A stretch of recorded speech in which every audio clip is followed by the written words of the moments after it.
ओम नमः शिवाय। शिव पुराण में प्रमुख रूप से शिव भक्ति और शिव महिमा का विस्तार से वर्णन है।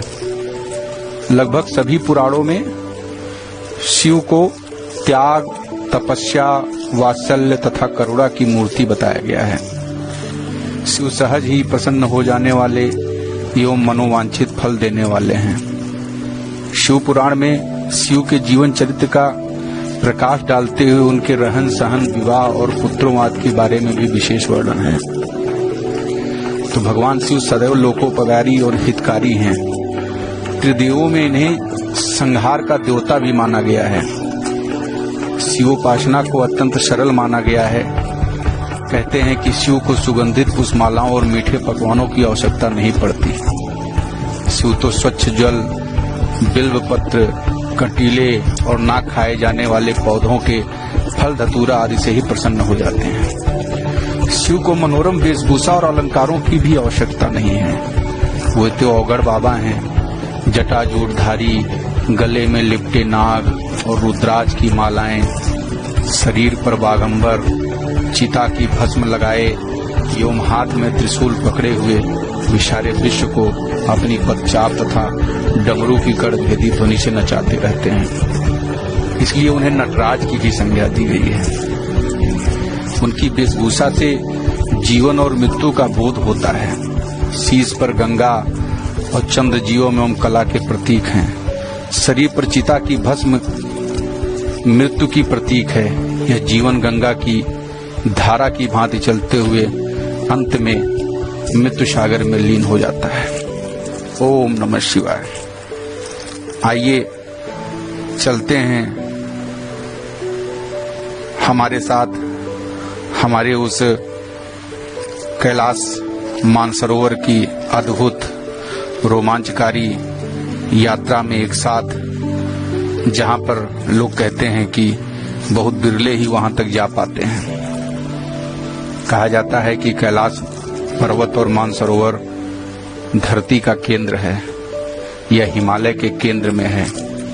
मानसरोवर वह पवित्र जगह है जिसे शिव का धाम माना जाता है।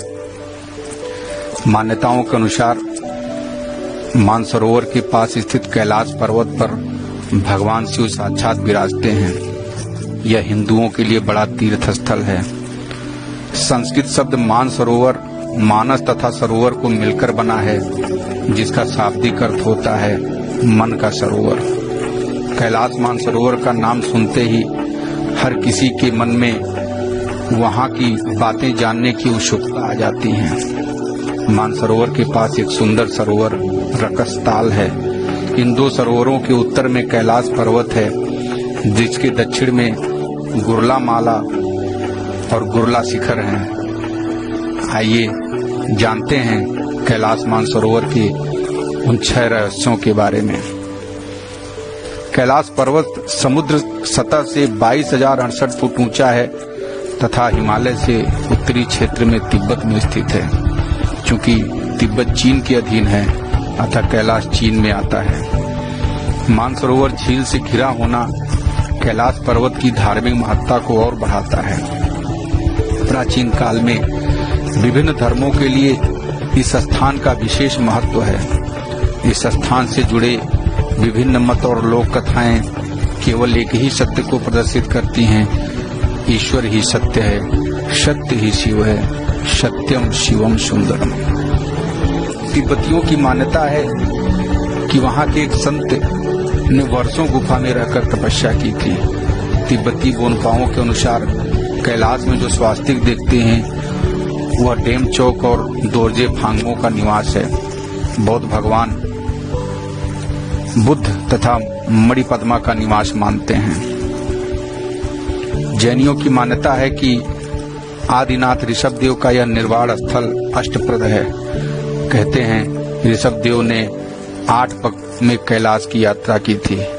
हिंदू धर्म के अनुयायियों की मान्यता है कि कैलाश पर्वत मेरु पर्वत है, जो ब्रह्मांड की धुरी है और यह भगवान शंकर का प्रमुख निवास स्थान है। यहाँ देवी सती के शरीर का दायां हाथ गिरा था, इसलिए यहाँ एक पाषाण शिला को उसका रूप मानकर पूजा जाता है। यहाँ शक्ति पीठ भी है, कुछ लोगों का मानना है कि यह भी है कि गुरु नानक देव ने भी यहाँ कुछ दिन रुककर ध्यान किया था, इसलिए सिखों के लिए भी यह एक पवित्र स्थान है। इस क्षेत्र को स्वयंभू कहा जाता है। रामचरितमानस में तुलसीदास ने जिन्हें 80 वेशधारी और नाना वाहन नाना भेष वाले गणों का अधिपति कहा है, शिव जन सुलभ तथा आडंबर विहीन वेश को ही धारण करने वाले हैं। वे नीलकंठ कहलाते हैं, क्योंकि समुद्र मंथन के समय जब देवगण एवं असुरगण अद्भुत और बहुमूल्य रत्नों को हस्तगत करने के लिए व्याकुल थे, तब कालकूट विष के बाहर निकलने से सभी पीछे हट गए। उन्हें ग्रहण करने के लिए कोई तैयार नहीं हुआ। तब शिव ने ही उस महाविनाशक विष को अपने कंठ में धारण किया। तभी से शिव नीलकंठ कहलाए, क्योंकि विष के प्रभाव से उनका कंठ नीला पड़ गया था। ऐसे परोपकारी और अपरिग्रही शिव का चरित्र वर्णित करने के लिए शिव पुराण की रचना की गई। पुराणों के मान्य 5 विषयों का शिव पुराण में अभाव है। इस पुराण में कलयुग के पाप कर्म से ग्रसित व्यक्ति को मुक्ति के लिए शिव भक्ति का मार्ग सुझाया गया है। वैज्ञानिक मानते हैं कि भारतीय उपमहाद्वीप के चारों ओर पहले समुद्र होता था। इसके रसिया से टकराने से हिमालय का निर्माण हुआ। यह घटना अनुमानतः 10 करोड़ वर्ष पूर्व घटी थी। इस अलौकिक जगह पर प्रकाश तरंगों और ध्वनिक तरंगों का अद्भुत समागम होता है, जो ओम की प्रतिध्वनि करता है। इस पावन स्थल को भारतीय दर्शन के हृदय की उपमा दी जाती है, जिसमें भारतीय सभ्यता की झलक प्रतिबिंबित होती है। कैलाश पर्वत की तलछटी में कल्पवृक्ष लगा हुआ है। कैलाश पर्वत के दक्षिण भाग को नीलम, पूर्व भाग को क्रिस्टल, पश्चिम को रूबी और उत्तर को स्वर्ण रूप में माना जाता है। एक अन्य पौराणिक मान्यताओं के अनुसार यह जगह कुबेर की नगरी है। यहाँ से ही भगवान विष्णु के कर कमलों से निकलकर गंगा कैलाश पर्वत की चोटी पर गिरती हैं, जहाँ प्रभु शिव उन्हें अपनी जटाओं में भर धरती में निर्मल धारा के रूप में प्रवाहित करते हैं। कैलाश पर्वत पर कैलाशपति सदाशिव विराजे हैं, जिसके ऊपर स्वर्ग और नीचे मृत्यु लोक है। इसकी बाहरी परिधि 52 किलोमीटर है। मानसरोवर पहाड़ों से घिरी झील है, जो पुराणों में क्षीर सागर के नाम से वर्णित है। क्षीर सागर कैलाश से 40 किलोमीटर की दूरी पर है। वह इसी में शेष शैया पर विष्णु और लक्ष्मी विराजित हो पूरे संसार को संचालित कर रहे हैं। यह क्षीर सागर विष्णु का अस्थायी निवास है, जबकि हिंद महासागर अस्थायी है। ऐसा माना जाता है कि महाराजा मानधाता ने मानसरोवर झील की खोज की और कई वर्षों तक इसके किनारे तपस्या की थी, जो कि इन पर्वतों की तलहटी में स्थित है। बौद्ध धर्मावलंबियों का मानना है कि इसके केंद्र में एक वृक्ष है, जिसके फलों के चिकित्सकीय गुण सभी प्रकार के शारीरिक व मानसिक रोगों का उपचार करने में सक्षम है। कैलाश पर्वत की 4 दिशाओं से 4 नदियों का उद्गम है, ब्रह्मपुत्र, सिंधु, सतलज व कर्णाली। इन नदियों से ही गंगा, सरस्वती सहित चीन की अन्य नदियां भी निकलती हैं। कैलाश के चारों ओर दिशाओं में विभिन्न जानवरों के मुख हैं, जिससे नदियों का उद्गम होता है। पूर्व में अश्वमुख है, पश्चिम में हाथी का मुख है, उत्तर में शिव का मुख है, दक्षिण में मोर का मुख है। कैलाश मानसरोवर से जुड़े हजारों रहस्य पुराणों से भरे पड़े हैं। शिव पुराण, स्कंद पुराण, मत्स्य पुराण आदि में कैलाश खंड नाम से अलग ही अध्याय है, जिससे शिव की महिमा का गुणगान किया गया है। ओम नमः शिवाय। ऐसा मानते हैं कि यहाँ तक पहुंचकर ध्यान करने वालों को मोक्ष प्राप्त हो जाता है। भारतीय दार्शनिकों और साधकों का यह प्रमुख स्थल है। यहाँ की जाने वाली तपस्या तुरंत ही मोक्ष प्रदान करने वाली होती है।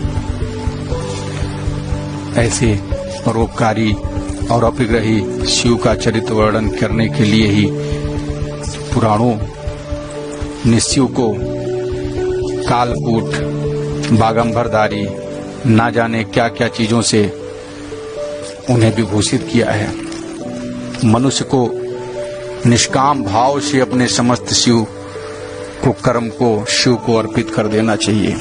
वेदों और उपनिषदों में प्रणव ओम के जप को मुक्ति का आधार बनाया गया है।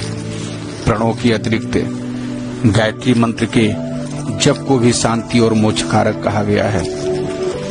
परंतु शिव पुराण में 8 संहिताओं का उल्लेख प्राप्त होता है जो मोक्ष कारक हैं।